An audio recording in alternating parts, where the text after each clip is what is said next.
Hello, Professor.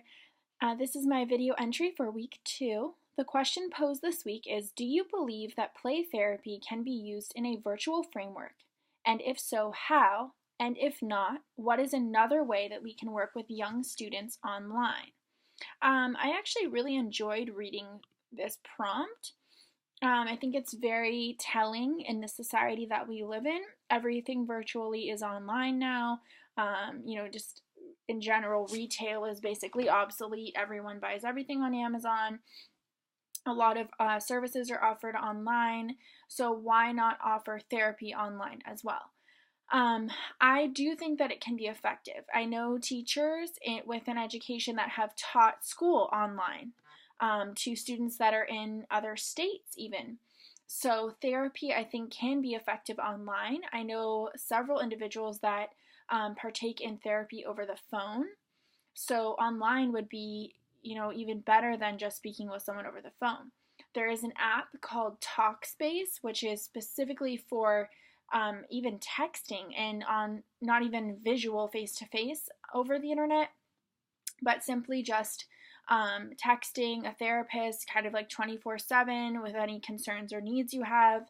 I researched this a bit and found that 1 in 5 adults within the United States is suffering from a mental illness. So that's a pretty hefty statistic. And I think that the more options that we give to these individuals, the better. In a time like today where everyone is extremely busy and goal oriented, I think that it's important to have these services available over the internet. Specifically in regards to play therapy, I still think it could be effective virtually. I think it would be more effective in person to person because that individual would feel the comfort and comfortability of the setting instead of like a sterile environment. It's hard to control what environment they're in. I think the older the individual is, the easier it is to engage in a virtual therapy session of any sort, just because I think it's easier the older that you get to kind of tune out other things and just specifically focus in. For younger children, I think that it could be effective, however, not as effective as if it were in person, particularly in regards to play therapy.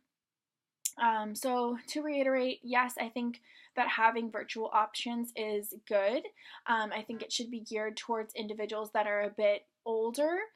And I do think that it could be effective for play therapy if that individual was unable to physically come into the office and see a counselor. That is my response for week 2. I look forward to seeing you next week. Thanks so much.